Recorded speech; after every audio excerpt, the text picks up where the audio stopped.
truly believe that you will love this topic, and this topic about food, about two chef types and about two types of people, an analogy how the food and chefs are aligning with what kind of skills and abilities do we have in life.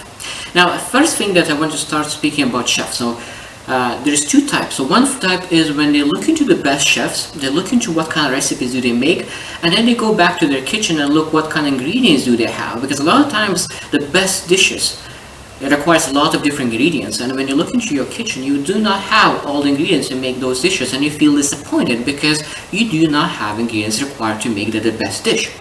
Now, second type of chef is a person who comes to the kitchen first. He looks into all the ingredients, makes inventory of all the list, makes a list of all the ingredients that they have, and then they put them on the creativity mind, and they think about all the potential dishes they could make, and they make the best of their ingredients. And of course, those two are totally different, because the second part is much more joyful because you're not lacking anything. You always have enough to build something out of the ingredients that you have. Now, exactly the same is with life in two types of people, because by nature we have a lot of gifts, skills, and abilities. And of course, be able to nurture it, but there is nurture and nature. But let's start from nature. There's a lot of abilities that we have by nature.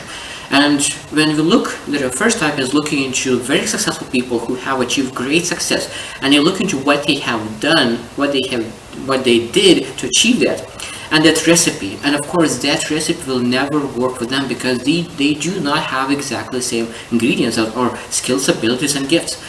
And that's a lot of times frustrates people because they want to have exactly the same result.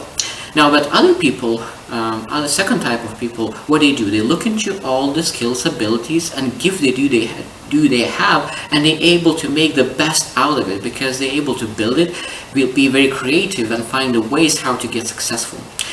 Now, second part is to look into nature and nurture, and there is a huge difference between those, because let's look at an example about sales skill.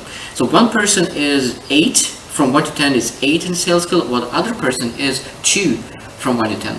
So of course, that who has 8, he just needs to work for 2 more to get 10, while other one needs to work 8 to achieve that same 10.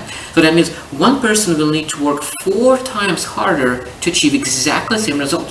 And if you're looking at other person, you feel very, very frustrated because, oh, you see that what that other person did 1 hour and I worked 4 hours just for the same result.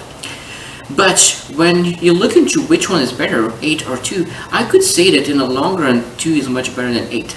Because 8 will be very good producer, but a lot of times they're lacking leadership skills because they don't have the ability, they don't have relatability, while a person who has 2 and he decides to build that skill up, because I truly believe that there is a difference between finding yourself and building yourself, and I truly believe that people are supposed to choose to build themselves, not to find themselves. So that means a person who had 2 and he chooses to build that and reach that 10 level, so that means he build a character through the journey, he build leadership skills, and when people are coming in from sales and want to learn what is the best person to ask, before that person who build from 2 to 10, because he will know all the things necessary to build skill up.